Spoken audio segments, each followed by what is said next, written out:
What's up, everybody? Welcome to DFS by the Numbers. This is my betting breakdown video for UFC 260, and we have the biggest, baddest rematch. We have Stipe Miocic versus Francis Ngannou 2, a main event I'm really looking forward to. And I'm really looking forward to the card as a whole. Of course, it's always another opportunity to make money. Maybe not the best betting card in the world, but still, I like a lot of spots, and I'm really comfortable with the spots I do have. I have 6 total bets.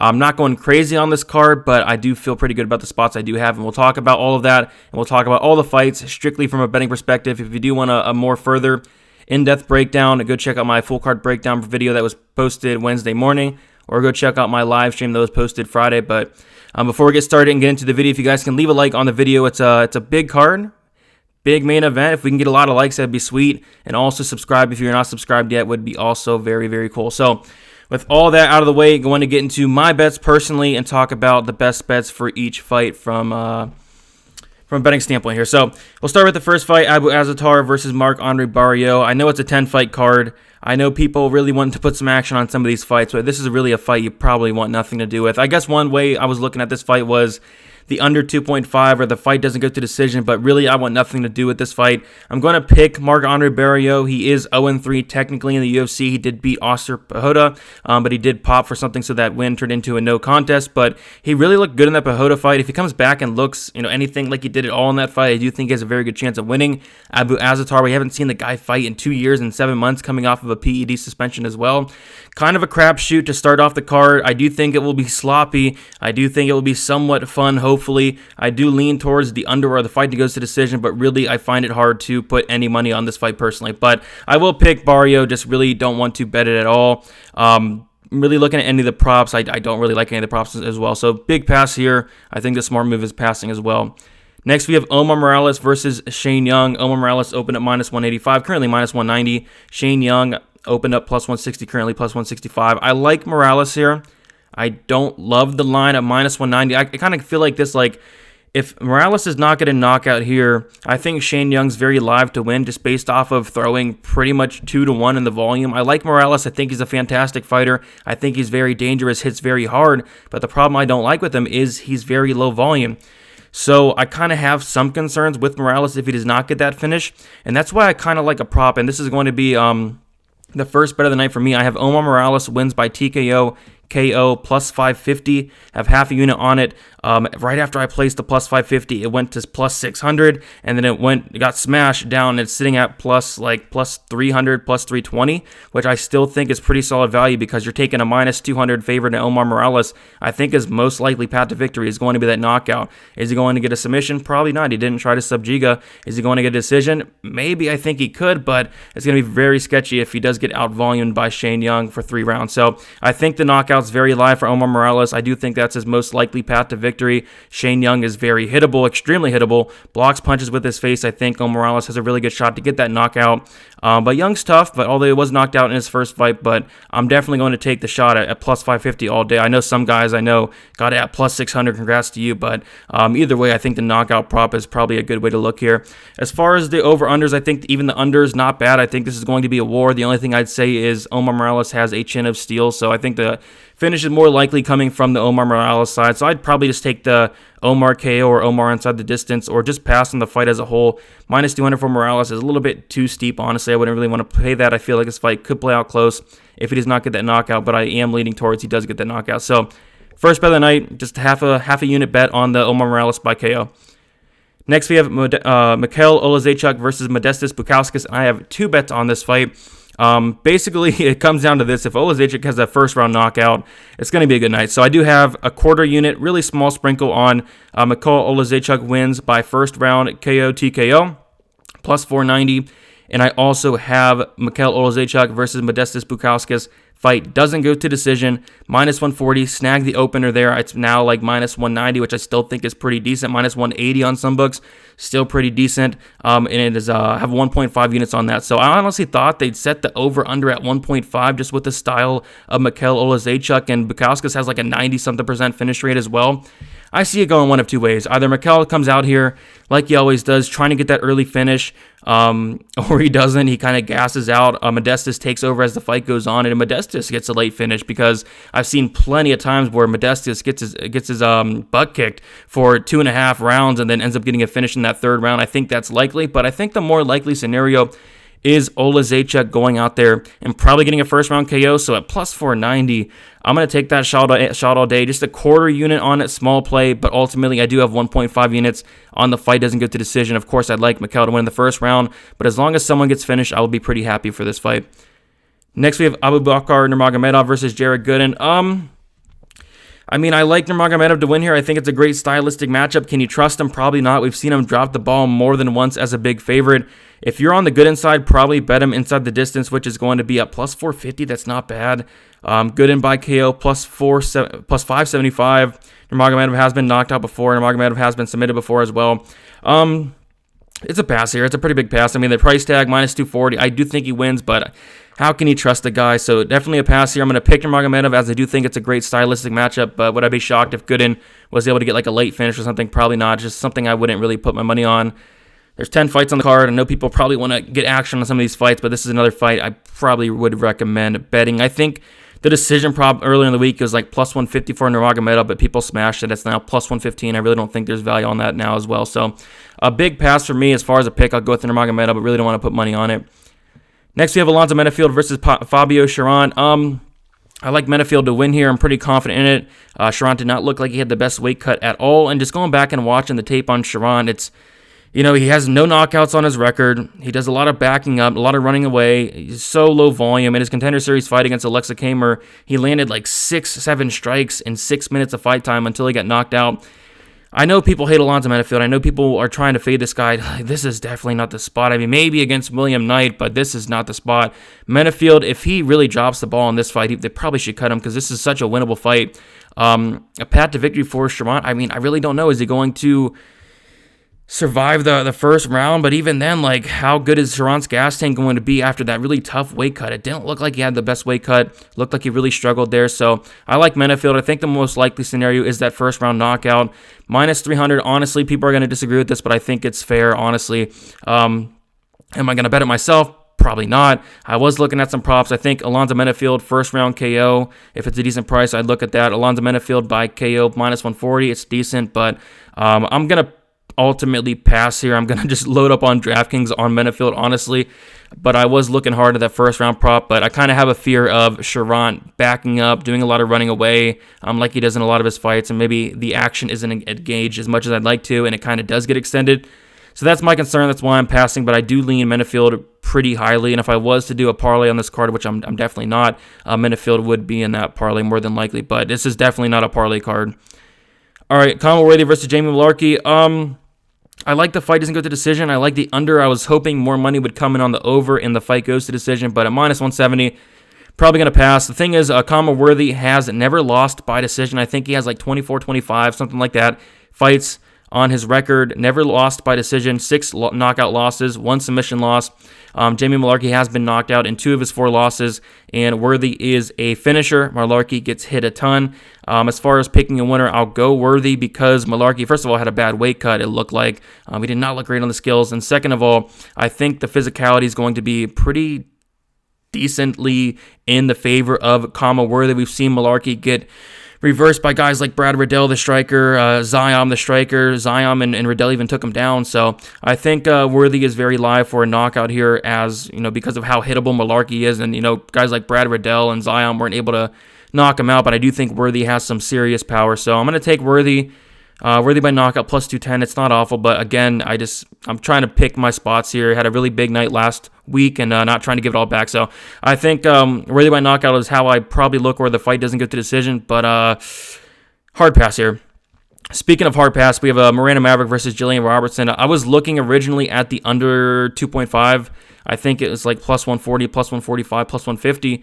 But after digging into Maverick a little bit more, kind of have some concerns. She only has 1 knockout win, and that 1 knockout win was a TKO cut stoppage against one Luana Jojua. So until she can prove to me that she does have some knockout ability, probably not going to bet the under there. I mean, if The underhit's probably going to be Jillian Robertson by submission, but even then, it's probably not likely. As far as picking a winner, I'm going to go with Robertson. Miranda Maverick has shown on the regional scene that she can be taken down. She can be controlled. Fighters were able to get her into dominant positions on her. Of course, that was, a year ago against Pearl Gonzalez 2020. I'm sure she has made some improvements. If she's able to stuff the takedown, she probably does win this fight, but I do think Robertson can get her down, control her. I feel like this fight should be closer. Just really want nothing to do with this fight from a betting perspective, and honestly, not something I'm looking forward to that much, but I'll pick Robertson for the win. But I'm a big Maverick guy, so I think it's a close fight can go either way, but I'm going to take the dog here. Definitely not betting it. Next, we have Sean O'Malley versus Thomas Almeida, and if you guys have the FanDuel Sportsbook, I recommend taking a look at the odds boost. I think they have Sean O'Malley wins by KO. I want to say it's like plus 230 on the FanDuel Sportsbook, and on another books it's like plus 110. So I think that odds boost on FanDuel Sportsbook is something to look at.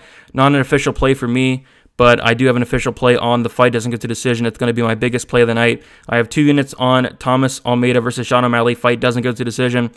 Honestly, I see O'Malley probably knocking him out in that first round. Almeida, the chin is just not there, and he's there to be hit, and I do think O'Malley definitely has the power to put him away. So I'm going to say Sean O'Malley first round knockout, but as long as it does finish either way, if Almeida does go to those legs early, hurts O'Malley, finishes him, that's fine. As long as somebody gets a finish, I'll be happy, as I do like the fight doesn't go to decision, minus 185, 2 units. And it's still minus 195. I still think that's a good line. I still think this is going to be a war. I think someone's getting finished, so biggest play of the night there. So give me Sean O'Malley versus Thomas Almeida to end inside the distance. Next, we have Vicente Luque versus Tyron Woodley. So if you guys watched last week, I do have a bet. Had a parlay last week. The first leg was going to be tied to Ivasta. The second leg is going to be Vicente Luque here. I'm feeling pretty comfortable with that parlay, honestly. I know a lot of people are on Woodley, which kind of surprises me because he has looked off in his last 3 fights, but there is that narrative of, yeah, man, what if we see the old Woodley in this fight? But weren't we saying that the last two fights? But I don't know. Woodley's 38 years old. He's about to be 39 in less than 2 weeks. He's obviously not making any improvements. It looks like he's getting worse and worse each time we see him. And this is a matchup where, yeah, it's a big step down in competition, but in order for Woodley to win this matchup, he's going to have to, 1, throw volume, and that he doesn't do.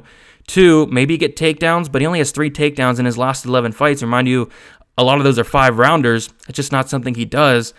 And he's 39, or 3, get a knockout on Luque, which Luque has never been knocked out. The dude has a chin of steel. So unless Woodley comes in here with a completely different game plan mindset as he has in the last couple fights, this should be Luque's fight to lose. I mean, Luque, all he really has to do is come out here, land more volume than Woodley. But the thing with Luque is he's not coming out there looking to outpoint somebody to a decision. This guy wants to engage in a war. It seems like every single Luque fight is going to be a war. So I do think Luque is going in there for the kill. Luque does not know what a decision is. He's only won 1 decision in that fight. He almost got the finish on Mike Perry. So I like Luque here. I think Luque has a decent chance to finish this fight. I know people think that Tyron Woodley's invincible and can't be knocked out, but he was, got hurt in the Covington fight, TKO. I get it. He was knocked out his last time, 2012, but he's surviving against these guys, but he's surviving against guys like Damian Maia, Stephen Thompson, guys like Darren Till, guys like Kamaru Usman, guys like Gilbert Burns, guys like Covington, guys like that, even though Covington got him out there with the rib injury. But still, he's surviving against these guys. They're not killers. They're not killers like Vicente Luque. Vicente Luque, like I said, only 1 decision win. I think the finish is very live because Luque is going to come in here with the mindset of, I'm going to destroy this guy. He's going to back Woodley against the cage, unload on a 20-30 punch combo. Is Woodley going to engage back, or is he going to quit? That's why I'm very interested to see how Woodley reacts to the game plan of Luque. Is Woodley going to come in there, engage in the war, which would be insane? I'd be surprised. Or is he going to kind of quit, shell up, and probably honestly get finished? So I like Luque. I do think Luque has a good chance of finishing. But if Woodley wins, it is going to be inside the distance. It's going to be by a knockout. But Luque has never been knocked out. And that's why I do have another play on this fight. I do have the fight doesn't go to decision, plus 120, plus money, 1 unit on it. Kind of a hedge on my parlay because I think if Luque does lose, it's going to be by knockout. But I also think Luque honestly has a decent chance of finishing this fight. Like I said, Luque is a finisher. He has a ton of power. We saw Woodley get hurt in his last fight against Gilbert Burns.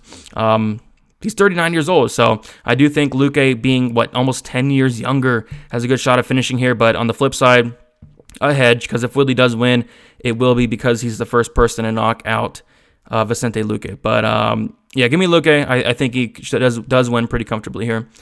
And then Stipe versus Ngannou. I don't know, tough fight here. I'm not going to bet it. I know people love betting the main event. You know, you go on Bet MMA Tips, you see all the bets, and it looks like it's 50-50, and everybody's betting this fight. I want to pick my spots carefully this week. Like I said, I had a monster week last week. I don't want to give anything back this week. I want to have another winning night, and I don't know. It's a tough fight. It's 50-50. Either Ngannou's going to knock him out in the first round, or Stipe's going to survive that first round and a half, 2 rounds, and kind of take over like he did in the first fight. Stipe opened at what, plus 125, plus 135. For what I saw at a plus 135, probably would have took the shot there. But now that Stipe is like plus 110, plus 115, plus 105, probably going to pass. If you're going to bet Ngannou, probably bet the knockout prop minus 115. Probably bet the first round prop plus 210. I see it. It is. The round 1 prop for Ngannou was like plus 275. I probably would have bet it there, but it did get bet down. So ultimately, I'm going to pass on the main event. People aren't going to like to hear that, but really it could go either way. So I'm going to save my money. I'm going to sit back and watch it as a fan. I do like the spots. I have a lot, and I don't really want to force anything on the main event because I really don't feel comfortable betting either side. But as far as a pick, I'm going to go Stipe. I feel horrible about it, honestly, because as we all know, it only takes 1 shot. So best of luck to everybody who's taking a shot in this fight. Honestly, I do think it can go either way. Honestly, this should probably be line to pick him. But give me Stipe for the win. Rooting for Stipe, but would I be shocked if Ngannou got a knockout? No, I would not. Stipe by decision, plus 425. I looked at it. Stipe rounds 4 or round 5. I looked at it, but I'm just going to pass here. So I like the 6 bets I have. I'll go over them real quick once again. I have Tai Tuivasa parlayed with Vicente Luque, 1.5 units, minus 123. Tai Tuivasa did his job. It's time for Luque to hopefully do his job. But if not, if he does get knocked out, do have that hedge. In a way, the fight doesn't get the decision, 1 unit for the Luque and Woodley fight, plus 120. And I also think Luque could finish Woodley. I know people, like I said, think he's invincible, but the dude's 39. I do think Luque has a good chance of knocking him out. I mean, all Luque does is get finishes. And then I do have Mikhail Oleksiejczuk versus Modestas Bukauskas fight. Doesn't go to decision. Minus 140, 1.5 units on it. Along with Mikhail Oleksiejczuk wins in round 1 by TKO KO. Plus 490, 0.25 units on it. So yeah, if Mikhail gets that first round knock, I'll be looking very good. And then Sean O'Malley versus Thomas Almeida fight doesn't go to decision. Minus 185, 2 units on it. I like that play quite a bit. And then a little sprinkle, 0.5 units. Omar Morales wins by TKO KO. Plus 550. Honestly, I went back to put more on that bet because I heard it was at 600, and when I went to go bet it again, it got bet down to like plus 340. So missed it. But if you can still get like plus 340, plus 320, even like plus 300, plus 280, like Omar Morales, if he wins, it's probably my knockout. So those are my bets. I have like I said, 1, 2, 3, 4, 5, 6 bets. Unit size, I think like 6.75 units last week. Bet like 11.5 units, so kind of half of what I did last week. But I don't think the card to really go all in. I think you really pick your spots, and there are some decent spots. I know a lot of people are all over that Oleksiejczuk Bukauskas fight doesn't get a decision with me, or the under. Hopefully that hits for all of us. But if you guys have any bets, good luck. Let me know what you guys like down in the comments. And as always, if you have any questions, you can follow me on Twitter, DFS_numbers, Instagram, DFS by the numbers. Also going to be posting my bets on there pretty soon here, and I don't think I'm adding anything unless something pops up, but I think I'm going to be good for now. So 6 bets there. Yeah, hit the like button, subscribe, all that good stuff, and I will see you guys in 2 weeks. I'm going to start researching the next card, getting some bets out there, tons of spots to stick out. So I'm going to start hammering those lines so we do not miss out on some line movement there. So that's about it, guys, and good luck for UFC 260 in the biggest, baddest rematch.